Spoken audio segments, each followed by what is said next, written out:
Oziọma dịka Matiu si kwuo, isi nke 2.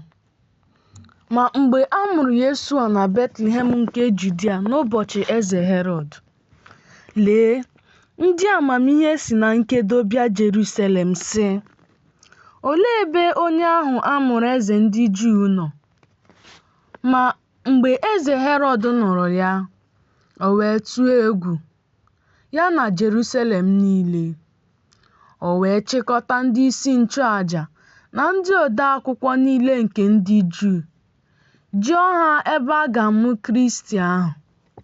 Ha wee sị ya, "Na Betlehem nke Judia, n'ihi na edewo ihe a site n'ọnụ onye amụma sị, Ị Betlehem bụ ala Juda, ọ dịghị ihe ọ bụla n'etiti ndị isi Juda, n'ihi na n'ime gị ka otu onye ndu ga-esi pụta, bụ onye ga-azụ ndị m Izrel dịka atụrụ."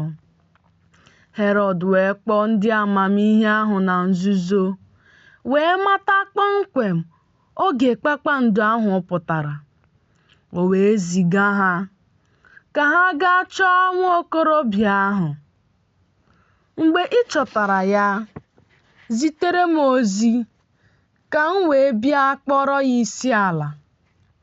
Mgbe ha nụrụ eze, ha wee jee. Ma lee, kpakpando nke ìhè ahụ, nke ha hụrụ na nkedo, bịara n'ihu ha, guzo n'elu ebe nwata ahụ nọ. Mgbe ha hụrụ kpakpando ahụ, ha ṅụrịrị oke ọṅụ dị ukwuu. Mgbe ha batara n'ime ụlọ ahụ, ha hụrụ nwatakịrị ahụ na Meri nne ya. Ha wee daa n'ala kpọrọ ya isi ala. N'imeghe akụ, ha nyere ya onyinye ọlaedo, frankincense na myrrh. Ka a dọrọ ha aka na ntị na nrọ ka ha ghara ịlakwuru Herọd, ha laghachiri obodo ha n'ụzọ ọzọ. Ma mgbe ha lawara, mmụọ ozi nke Onyenwe anyị bịakwutere Josef na nrọ sị, "Bilie, kuru nwata ahụ na nne ya gbalaga n'Ijipt.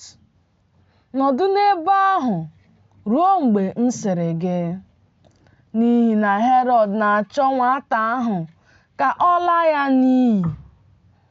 O wee bilie, kuru nwata ahụ na nne ya n'abalị, pụọ baa n'Ijipt.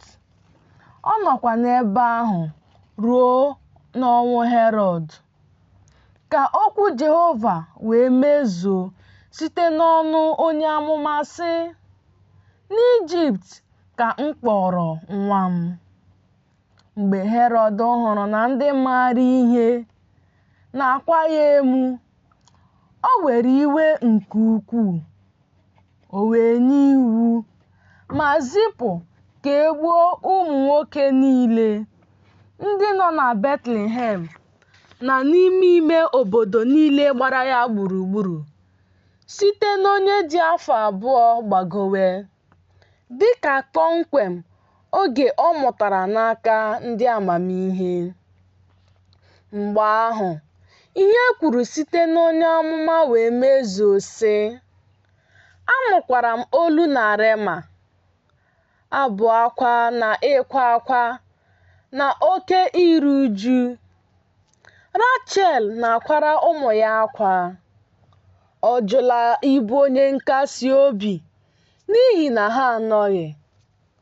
Ma mgbe Herọd nwụrụ, mmụọ ozi nke Onyenwe anyị bịakwutere Josef na nrọ n'Ijipt sị, "Bilie, kpọrọ obere nwa ahụ na nne ya laghachi n'ala Izrel, maka na onye chọrọ ndụ nwa ahụ anwụọla." Ma mgbe ọ nụrụ na Archelaus bụ eze na-achị Judia n'ọnọdụ nna ya, ọ tụrụ egwu ịga ebe ahụ. Ebe a dọrọ ya aka na ntị na nrọ, ọ laghachiri ogbe Galili wee biri n'obodo a na-akpọ Nazaret, iji mezuo ihe e kwuru site n'aka ndị amụma na a ga-akpọ ya onye Nazarin.